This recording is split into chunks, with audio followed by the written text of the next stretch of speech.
Doubting divine revelations.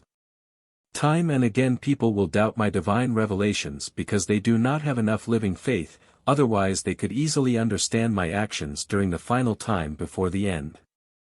Living faith demands a life of love, which most people disregard because they only want to love themselves, and in this misguided love they cannot find me, they cannot recognize me as their God and Creator, who also wants to be their Father.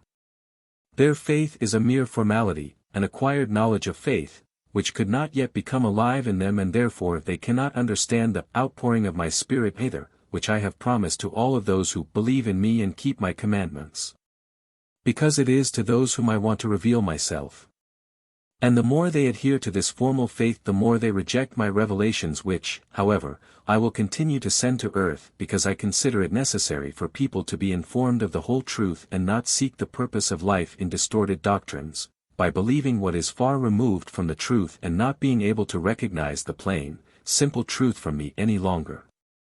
In fact, it is far easier to introduce the pure truth to a completely skeptical person than to convince those who overzealously study the book of books, who attempt to explain every letter intellectually and who reject my simple communication as the work of demons. My adversary has already spread dense darkness, and even uses this book to confuse people's logical thought and to prevent the people from gaining a clear understanding. He is succeeding because their bond with me is not deep enough for my strength of love to flow into a human heart which would enable it to receive the light and to distinguish truth from error. However, human beings would be in dire trouble if I did not have compassion on them and try to strengthen them remarkably, if I did not, by way of direct communication with them, give them proof of me and my presence and even speak to my children like a father.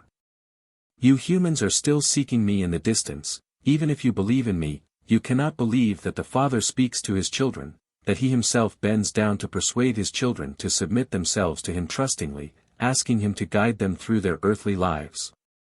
You forever think of me as the strict God who gives commandments, who demands obedience and punishes those people who are disobedient. You should know that I never punish my living creations, but that they create every painful state for themselves, that they themselves also ventured towards the depth, that I do not condemn them but forever attempt to lead them back again, that I help them to ascend from the abyss and entice and call on them not to go astray or to fall prey to my adversary. And how better can I show my love for my living creations than by my direct communication, by revelations which explain me and my being, in which, being divine truth, can only be experienced by the human soul as extremely effective and strengthens it for its earthly pilgrimage. Because I am motivated by my love towards my living creations who live on earth as human beings in order to return to me, and who can only reach that goal when I myself give them the strength to do so, when I nourish them with the bread from heaven and the water of life, with my word.